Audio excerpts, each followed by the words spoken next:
Brian, would you not? Would you which is your preference? Would you do it now or wait till the end to the witching hour to do this? So if the trade is super attractive to me, then I would do it now. Let's now talk about the process that we use to execute earnings trades, right? This is the Dorian Way process. It doesn't mean that this is a better than a binary type of situation. You're trying to, when you're dealing with earnings, you're trying to place a strategic trade as best you possibly can, but understanding that the more than the normal kind of deviations when you're dealing with the earnings trade, you can go outside of that expected move, right? So it makes it a lot more binary, and but you're still trying to strategically place the trade the best you possibly can based on your assumption. Please subscribe to you and happy charity.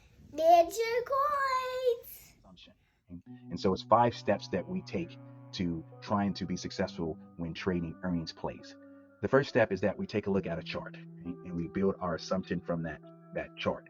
So in this example, Walmart is coming out with earnings before the opening tomorrow. So you have to trade it this evening before the close. And so looking at this chart here and kind of having an understanding of Walmart, we come up with our assumption. Do we think it's going to be bullish? Do we think it's going to be bearish? Do we think it's going to be neutral? Are we going to do something that's kind of slanted to a certain direction, meaning that neutral but leaning bearish, or neutral leaning bullish? You have to determine how you want to kind of place this trade. Now, looking at this chart, you can see that it's been a nice little run to the upside, right? And then it's kind of flattened out, and then the last 3 to 4 trading sessions, it's actually been going down. As you can see here, this the last 4 trading sessions in a row, it's been down. It's a little flat right now, and it's basically unchanged at this point. But you have to determine what direction you think it's going to go. So it's above its 50-day moving average, and it's above its 200-day moving average, which is a gold line. The blue line is the 50-day moving average. So for me, I think that I would be bullish to neutral on Walmart. And I believe if the economy is slowing down, or if the consumer out there is feeling some pressure, as Home Depot has indicated through their earnings yesterday, and as Target indicated through their earnings today, that Walmart is going to benefit from that, because they have this image, or this persona, that they are the low cost leader, right? That they provide decent value for a good cost. So when people start to have to tighten their purse strings, this is a store that they might shop at more. Okay?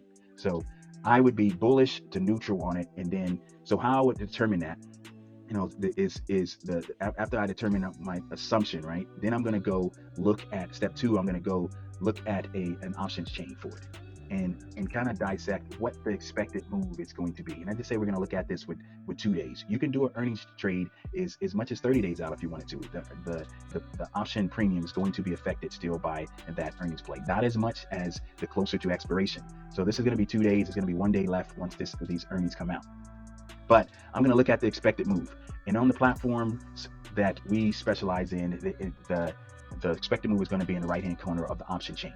And you can also get the expected move from the straddle price. So this straddle price is a little bit more than what TastyTrade is saying. TastyTrade is saying basically $5. This is saying about $5.70. So you can decide which one you want to go with. Okay? And so if once I get the expected move, right, that's the second step. The third step is being able to determine what is the best strategy. And what's the best strategy? So my assumption is I'm bullish to neutral. So let's just say I start off with a bullish strategy first, and I go out here to sell this put spread, selling a put spread, and let's say I'm looking at let's say a 4-point wide spread here. Okay, and let's say I do 3 contracts. If I did 3 contracts here, then this wouldn't meet our standard Dorian Way kind of process of how we do a put spread, because we're not receiving at least $100 after fees and commissions, and this is not more than 12% return on our capital. But if you want to do a non-standard trade, then that's okay if you want to do this, right? And you might consider that. Looking at this expected move, let's say it's the 2 times expected move is 10, so it's currently trading at 140. That's rounded up and say it's trading at 150. So 10 points would be 140. So the two times the expected move would be around this 140 price here. So we're a little above that. So what I want to do is be at least 1.5 times the expected move. And that's basically the case here at this 13 delta if you wanted to do this trade a non-standard one. But let's structure this a little differently, and let's see if we can do a standard trade. And so I wouldn't want to go higher than a 15 delta. So you can go to the 17 delta, but I wouldn't want to go higher than that. But that's how you can get better return on your capital. As you can see here, you're getting 45 cents and you're doing 3 contracts. So it's going to be 135 over the 1068. That's about 12%. But I don't want to go higher than a 15 delta. And I want to be about 1.5 times at least away from the expected move. So in this case, if I move this back to where it was and I decide that, okay, let me see about the call side. Right? And and going back to the chart, you can see that the 12-month low for Walmart was about 117. And the recent low, and it just got this kind of up move, is about 141.78, just under 142. That's where we're at, right? And that's the 200-day moving average, this gold line.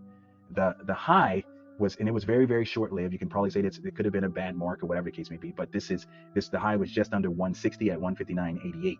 So if we're going to change this into an iron condor, which is inherently neutral, but we're going to be skewing it to be leaning bullish, then we can go over here and let's see where we're going to put it at. So the 160 is decent, and let's see if we did a 5-point wide spread there.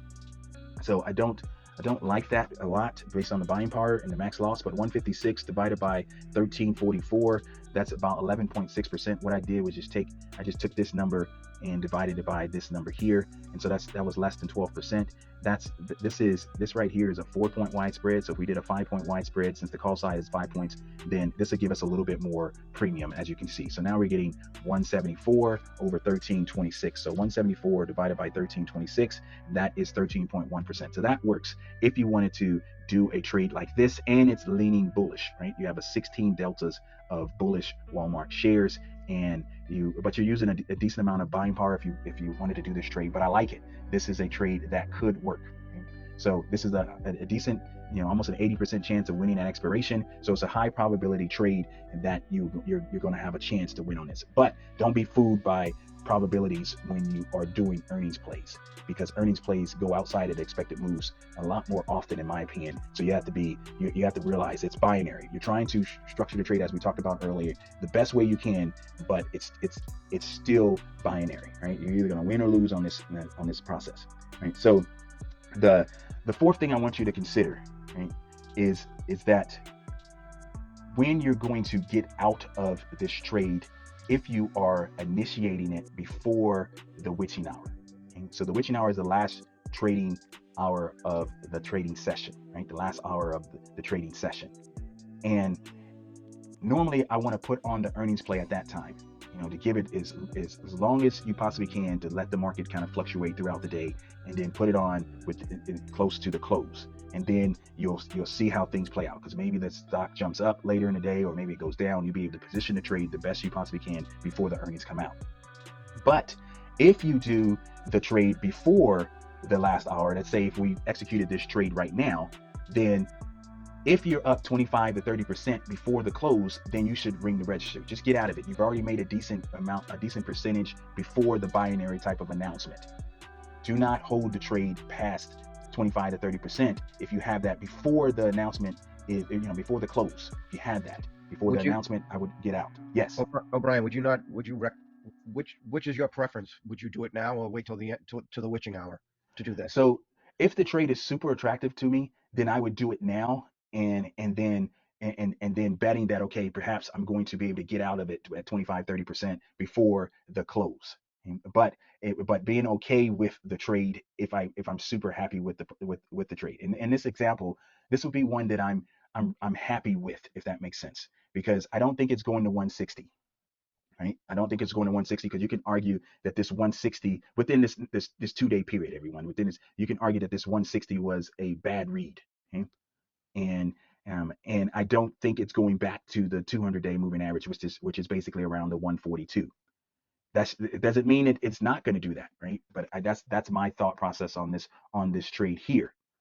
But if I have to take it into earnings, right? If I have to take it into the earnings, the fifth and last step is that I'm going to get out of this once the market opens after earnings, right? So in this case, Walmart comes out with this, you have to play it today before the close, and the earnings come out before the opening tomorrow. So once the market opens tomorrow, I'm going to take it off. And once the market opens, I'm not going to say, okay, well, maybe it's still going to work for me. No, I'm going to take it off once the market opens, because I'm either going to have a small profit or I'm going to have a loss. But usually that's the best loss with those type of earnings plays, if you're going to have a loss.